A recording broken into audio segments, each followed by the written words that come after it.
ജീവിതത്തിലും എല്ലായിടങ്ങളിലും ദൈവത്തിന്റെ താല്പര്യം നടക്കണം, ദൈവേഷ്ടം നടക്കണമെന്ന് അവർ ശഠിച്ചിരുന്നു. അവർക്കൊരു ഭാഷയേ ഉണ്ടായിരുന്നുള്ളൂ, അവരുടെ ഭാഷ പ്രാർത്ഥനയായിരുന്നു. അവർ നെടുവീർപ്പ് പോലും പ്രാർത്ഥനകളായിരുന്നു. നീതി നിമിത്തം പീഡിപ്പിക്കപ്പെട്ടവരാണ് വിശുദ്ധന്മാർ. സമാധാനം വേണമെന്ന് അവർ എപ്പോഴും ആഗ്രഹിച്ചവരാണ്. കരുണ എപ്പോഴും കാണിച്ചവരാണ്. മാത്രമല്ല അവർ പരിശീലിച്ചത് എപ്പോഴും സൗമ്യതയാണ്. അപ്പൊ അങ്ങനെ ഈ ലോകത്തിൽ തന്നെ ജീവിച്ചുകൊണ്ട് ഈ ലോകത്തിന്റെ മാതൃകകളിൽ ഒന്നും അഭിനമിക്കാതെ, അതിലൊന്നും പെട്ടുപോകാതെ വേറൊരു തരത്തിൽ ജീവിക്കുവാൻ കഴിയും. അങ്ങനെയും ജീവിക്കാം എന്ന് ഇന്നും നമ്മളോട് പറഞ്ഞുകൊണ്ടിരിക്കുന്നു. ഇങ്ങനെയും ജീവിക്കാമെന്ന് ഇന്നും വിശുദ്ധന്മാർ നമ്മളോട് പറഞ്ഞുകൊണ്ടിരിക്കുന്നു. ഈ കാലം എന്ന് പറയുന്നത് ഞാൻ പഠിച്ചതെല്ലാം സോഷ്യോളജിയാണ്, അല്ലെങ്കിൽ എന്നോട് ബന്ധപ്പെട്ടാണ്. അപ്പൊ ഈ കാലത്തെ സോഷ്യോളജിസ്റ്റുകൾ പറയുന്നത് സത്യാനന്തര കാലമാണ്. തെറ്റ് ആവർത്തിച്ച് പറഞ്ഞ് ശരിയാക്കുക. ശരി പറയുന്നവരുടെ എണ്ണം കുറഞ്ഞിട്ട് തെറ്റിങ്ങനെ ആവർത്തിച്ച് പറയുക. മാത്രമല്ല, ഇന്ന് ലോകം ഏറ്റവും കൂടുതൽ ശ്രദ്ധിക്കപ്പെടുന്ന ഒരു സോഷ്യോളജിസ്റ്റാണ് മാർക്ക് ഒഡേവോ. ഒഡേവോ പോളണ്ടിലാണ് ജനിച്ചത്. ഇപ്പൊ മെക്സിക്കോയിലും മറ്റിടങ്ങളിലുമൊക്കെ ട്രംപ് പീഡിപ്പിക്കപ്പെടുന്ന ആളുകളെ ഉദ്ധരിക്കുവാനുള്ള ശ്രമങ്ങൾ നടത്തിക്കൊണ്ടിരിക്കുന്ന ഒഡേവോ ഈ കാലത്ത് പറഞ്ഞു, ഇന്ന് മനുഷ്യൻ തന്റെ ഊർജ്ജം ഏറ്റവും കൂടുതൽ ചെലവാക്കുന്നത്, അല്ലെങ്കിൽ സമയവും ഊർജ്ജവും ചെലവാക്കുന്നത് ഞാൻ ശരിയാണ് എന്ന് പറയാം. നമ്മുടെ വീടുകളിൽ നമുക്ക് നോക്കിയാൽ അറിയാം, നമ്മുടെ കാരണവന്മാർ മിക്കവരും പറയുന്നത്, വീട്ടിലെ ആളുകൾ പറയുന്നത്, പുരുഷന്മാർ പറയുന്നത്, ഞാനാണ് ഈ വീട്ടിലെ ശരിയായിട്ടുള്ള ഒരാൾ. അതങ്ങനെ സ്ഥാപിക്കാൻ വേണ്ടി ഒത്തിരി മാർഗങ്ങൾ അവർ കണ്ടുപിടിക്കും. സ്ത്രീകൾ പറയും, ഈ വീട്ടിലേക്ക് ഞാൻ വന്നതിന് ശേഷമാണ് നിങ്ങളുടെ മുഖത്തിൽ പോലൊരു വെട്ടമുണ്ടായത്, ഈ കുടുംബത്തിന് ഒരു വെളിച്ചം വന്നത് ഞാൻ വന്നതിന് ശേഷമാണ്, ഞാനാണ് ഈ വീട്ടിലെ ശരി. കാരണവന്മാര് അങ്ങനെ പറയുമ്പോൾ പിള്ളേർ പറയും, നിങ്ങൾ രണ്ടും ശരിയല്ല, ഞങ്ങളാണ് ശരി. വൈകുന്നേരത്തെ ചാനൽ ചർച്ചക്കാരൻ എന്നാണ് പറയുന്നത്, ഞങ്ങളുടെ ഈ പേപ്പറുണ്ട്, ഞങ്ങളാണ് ശരി. മറ്റൊരു അടുത്തിരിക്കുന്നത് പറഞ്ഞു, നിങ്ങൾ ഒട്ടും ശരിയല്ല, നിങ്ങൾ പറയുന്നത് മുഴുവൻ തെറ്റാണ്, ഞങ്ങൾ പറയുന്നത് ശരി. അപ്പൊ ഓരോരുത്തരും അവരവരെ തന്നെ ശരിയാക്കാൻ ഒരുപാട് ഊർജ്ജം ചെലവഴിക്കുന്ന ഒരു കാലത്താണ് നമ്മൾ ജീവിക്കുന്നത്. എംപിയുടെ കാലം എന്നൊരു നോവലുണ്ട്. പക്ഷേ കൂട്ടുകുടുംബം വ്യവസ്ഥയിൽ കേരളം ജീവിച്ച ഒരു കാലത്ത് എംപി എഴുതിയതാണ്. നഷ്ടപ്പെട്ടത്. എംപി ഈ കാലത്തെ നോവൽ എഴുതുമ്പോൾ ഒരുപക്ഷെ ഒരിക്കലും ഒരു സ്വാർത്ഥത ഒരു മനുഷ്യനെ ഗ്രസിക്കാൻ പറ്റാത്തതാണ്. കാരണം അത്ര അധികം ഒരുമിച്ച് ജീവിക്കുന്ന കാലത്ത് ഞാൻ അനുഭവപ്പെട്ടിട്ടുണ്ട് എംപി എങ്ങനെയാണ് ഒരു കഥാപാത്രത്തെ അങ്ങനെ കൊണ്ട് ചിന്തിപ്പിച്ചത്.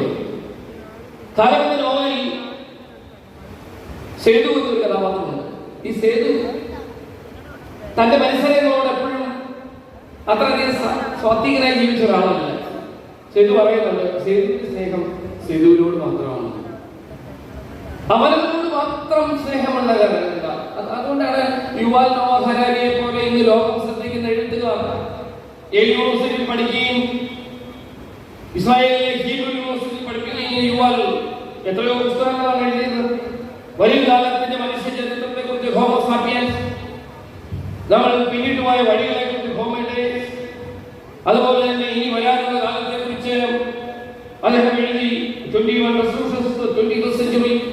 ഇത് അടുത്ത കാലത്ത് നെക്സസ് അദ്ദേഹം എഴുതി എവിടം വരെ നമ്മൾ നിൽക്കുന്നു എന്ന്. നമ്മൾ സ്റ്റോൺ ഏജിൽ നിന്ന് ആർട്ടിഫിഷ്യൽ ഇന്റലിജൻസ് വരെ നിർമ്മിത ബുദ്ധിയുള്ള മനുഷ്യരുണ്ടാകാവുന്ന അപകടങ്ങൾ വരെ എഴുത്തിലൂടെ പ്രകാശിപ്പിച്ച യുവാക്കൾ എഴുതി. ഈ കാലം ട്രംപിസത്തിന്റെ കാലമാണ്.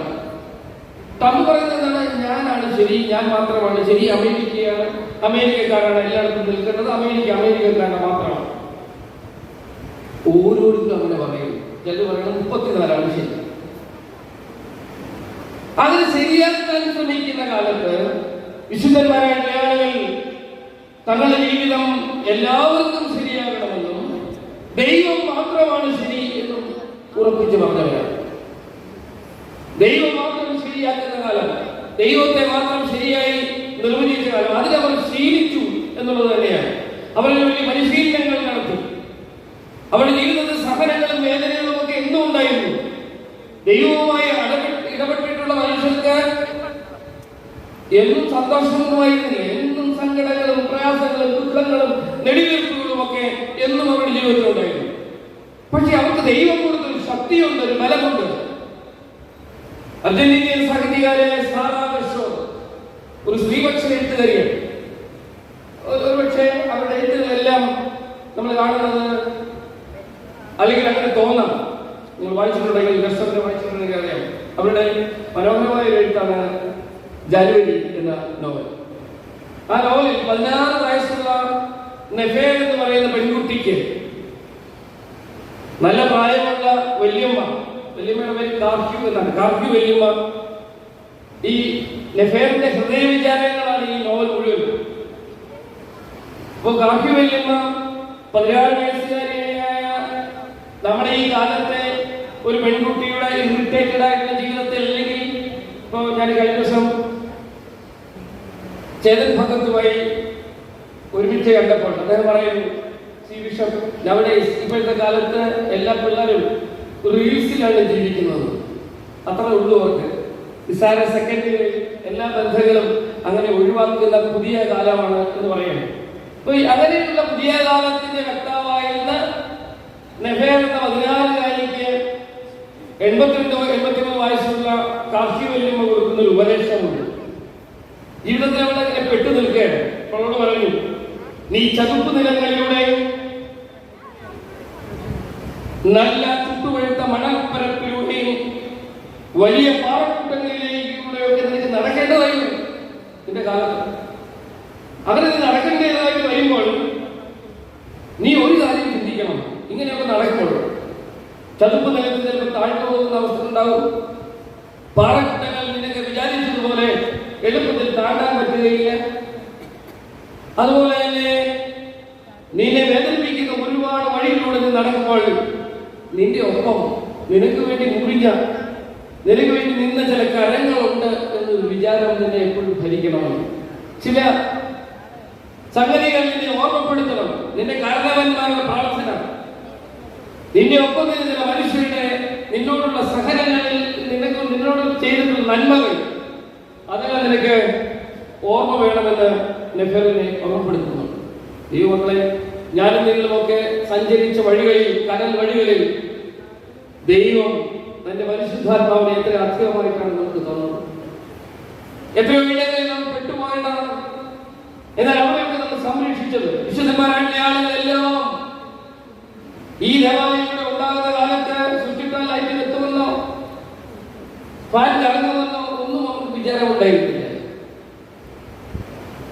160 വർഷങ്ങൾക്ക് മുമ്പ് ഇവിടെ ഉണ്ടായപ്പോൾ ഇങ്ങനെയൊന്നും അല്ല ഉണ്ടായത്. മണ്ണ് കുഴിച്ച് ഇഷ്ടിക ഉണ്ടാക്കി അടുത്ത ഇടങ്ങളിൽ നിന്നെല്ലാം ഓലയോ അല്ലെങ്കിൽ വൈക്കോലോ കൊണ്ടുവന്ന് മേഞ്ഞ് ചാണകം മെഴുകി ആരംഭിച്ച ഒരിടം ദൈവം എത്രയോ നമ്മളെ വളർത്തി. ദൈവം എത്ര അധികമാണ് നമ്മുടെ ജീവിതത്തിൽ നന്മകളും അനുഗ്രഹങ്ങളും തന്നത്. ഐറിഷുകാരനായ ഒരു എഴുത്തുകാരൻ ഈ കാലത്ത് ഏറ്റവും ശ്രദ്ധിക്കപ്പെടുന്ന ഒരാളാണ്. പോൾ ലിഞ്ച് എന്നാണ് അദ്ദേഹത്തിന്റെ പേര്. ഈ പ്രാവശ്യത്തെ ബുക്കർ പ്രൈസ് കിട്ടിയാണ്. അദ്ദേഹത്തിന്റെ എഴുത്തുകളിൽ മുഴുവനും ഒരു വേദപുസ്തകത്തിന്റെ ഛായയുണ്ട്, ഒരു നീളമുണ്ട്. പൗലോ കോയിലോയെ പോലെ വേദപുസ്തകത്തോട് ചേർന്ന് നിന്ന് എഴുതുന്ന ഒരാളാണ് പോൾ ലിഞ്ച്. പോൾ ലിഞ്ചിന്റെ എഴുത്തുകാലത്ത് എഴുതി അദ്ദേഹം പറഞ്ഞു, ചില മനുഷ്യർ ദൈവത്തിന്റെ നിഴലിലാണ് ജീവിക്കുന്നത്. ദൈവത്തിന്റെ നിഴലിൽ ജീവിക്കുന്നത് മാത്രമല്ല, ഈ മനുഷ്യർക്ക് ദൈവത്തിന്റെ നിഴലിൽ ജീവിക്കുന്ന മനുഷ്യർക്ക് ഏതെങ്കിലും ഒരു പ്രതിസന്ധി ഉണ്ടാകുമ്പോൾ ദൈവം അവരെ ഇങ്ങനെ ചേർത്ത് നിർത്തും, ഹൃദയത്തിലോട് ചേർത്ത് നിർത്തുമെന്ന്. എത്ര ഒരു ആശ്വാസകരമായ ഒരു അനുഭവമാണ് എനിക്ക് നിങ്ങൾക്കും ഒക്കെ. ഒരു വലിയ വെയിലിൽ ഒരു തണൽ, ഒരു നിഴൽ, അങ്ങനെ ജീവിക്കുവാനായിട്ട് കഴിയണം. ഈ വിശുദ്ധന്മാരായിട്ടുള്ള ആളുകളെല്ലാം നോക്കുമ്പോൾ അവരവരുടെ ജീവിതത്തിൽ ചില ഉപേക്ഷകൾ കൊണ്ടാണ് ദൈവത്തോട് പിൻപറ്റിയത്. വേദപുസ്തകം പഠിക്കുമ്പോൾ, തിരുവചനം വായിക്കുമ്പോൾ നമുക്ക് അറിയാൻ കഴിയും, വള്ളവും മലയും ഉപേക്ഷിച്ച് പത്രോസ് തമ്പുരാനുമായി കൂട്ടുകൂടി. അതുപോലെ തന്നെ ശരീരമാണ് പ്രധാനം എന്ന് വിചാരിച്ച ശരീരത്തിൽ ഊശാനുള്ള ആ കാലത്ത് ഏറ്റവും കൊള്ളാവുന്ന തൈലമൊക്കെ മേടിച്ചു വെച്ച മക്ദലനാമറിയം തൈലം പൊട്ടിച്ച് തമ്പുരാന്റെ കാലിൽ ഒഴിച്ചപ്പോൾ ഉടലിന്റെ പുടകങ്ങൾക്കപ്പുറത്ത് ഒരു സാധ്യത